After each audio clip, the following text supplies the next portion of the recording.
Pain is a signal in the body, but not always a simple one. It doesn't just show up when something's injured and disappear when it heals. Pain is filtered through the brain, and the way that signal is processed depends on what the rest of the body is doing, especially your nervous system. When someone's been in a long-term stress state, that whole system becomes more reactive. That same sensation that might have been a mild ache years ago now feels sharp or burning or constant. And it's not that the injury got worse, it's that the system interpreting the signal has changed. And that's where the limbic system comes in.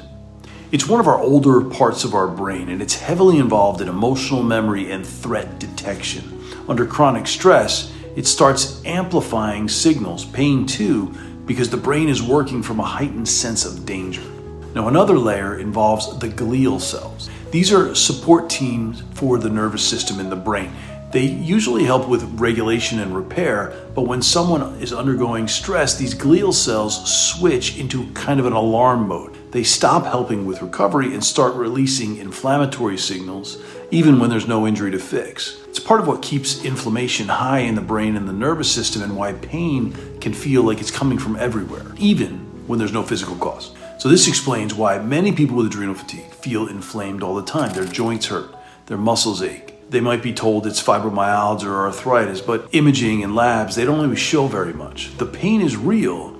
It's just being driven by a system that's stuck in survival for too long. Add to that the cortisol produced from your adrenals is your body's main anti-inflammatory molecule. And if you have adrenal issues, your cortisol isn't working the way it should, nor is it quieting the inflammatory cascade of chemicals in the body, which is also going to lead to pain. The lymphatic system also gets sluggish under chronic stress. When the body doesn't move in a relaxed state, it stops clearing waste efficiently. That adds to stiffness, swelling, a general sense of heaviness or tension in the tissues.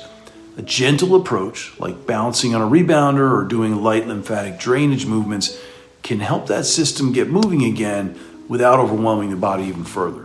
When it comes to pain, I always remind people your body isn't broken. It's just stuck in a feedback loop that hasn't been able to get out of. The signal may have started with an injury, or maybe not, but what's keeping it going is now a stress system that hasn't had a chance to turn off. Pain starts to shift and improve when that system does.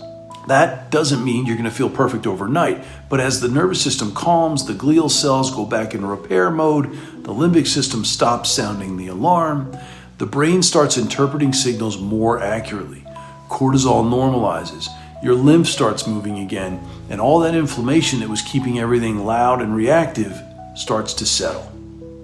It's not about numbing the pain or pushing through it. It's about calming that system that's been stuck on high alert for too long and giving the body a chance to recover the way it was built to.